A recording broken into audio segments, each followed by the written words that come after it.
Good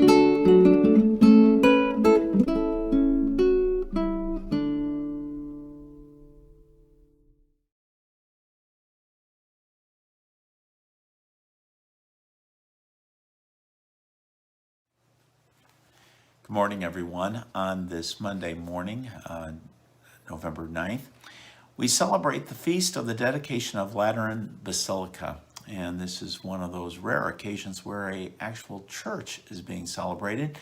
It is the first basilica of Rome, and it is also the Pope's basilica. And on this day, we have a reading that is found in the book of Ezekiel, chapter 47, verses 1 through 2, 8 through 9, and verse 12. The angel brought me back to the entrance of the temple, and I saw water flowing out from beneath the threshold of the temple toward the east, for the facade of the temple was toward the east. The water flowed down from the southern side of the temple, south of the altar. He led me outside of the north gate and around to the outer gate facing the east, where I saw water trickling from the south side.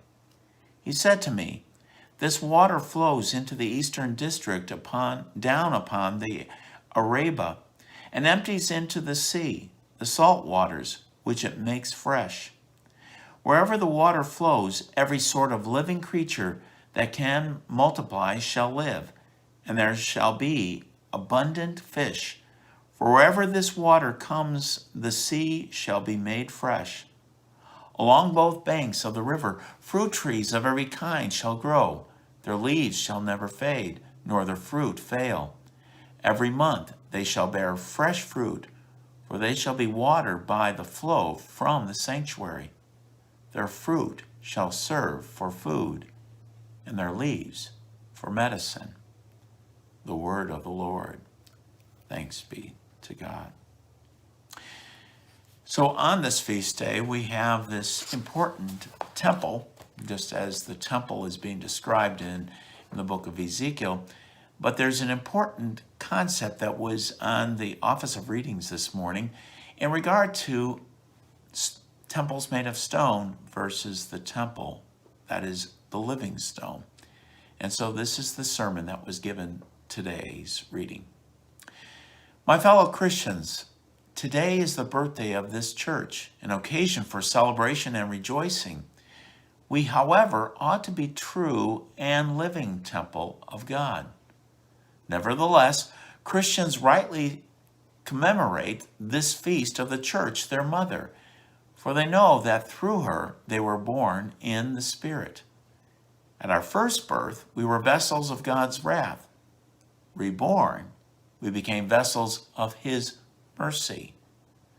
Our first birth brought death to us, but our second restored us to life.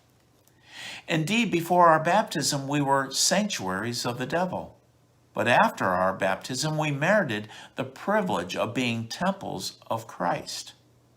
And if we think more carefully about the meaning of our salvation, we shall realize that we were indeed living, true temples of God. God does not dwell only in structures fashioned by human hands, in homes of wood and stone, but rather He dwells principally in the soul, made according to His own image and fashioned by His own hand. Therefore, the Apostle Paul says, "The temple of God is holy, and you are that temple." When Christ came, He banished the devil from our hearts in order to build in them a temple for Himself. Let us therefore do what we can with His help, so that our evil deeds may not deface that temple. For whoever does evil does injury to Christ. As I said earlier, before Christ redeemed us, we were the house of the devil. But afterward, we merited the privilege of being the house of God. God Himself, in His loving mercy, saw fit to make us His own home. My fellow Christians, do we wish to celebrate joyfully the birth of this temple? Then let us not destroy the living temples of God in ourselves by works of evil. I shall speak clearly so that all can understand. Whenever we come to church, we must prepare our hearts to be as beautiful as we expect this church to be. Do you wish to find this basilica immaculately clean? Then do not soil your soul with the filth of sins. Do you wish this basilica to be full of light? God wishes that your soul be not in darkness, but that the light of good works shine in us, so that he who dwells in the heavens will be glorified. Just as you enter this church building, so God wishes to enter into your soul. For he promised, I shall live in them, and I shall walk the corridors of their hearts. Stay safe, folks. Hopefully we see each other soon. Bye for now.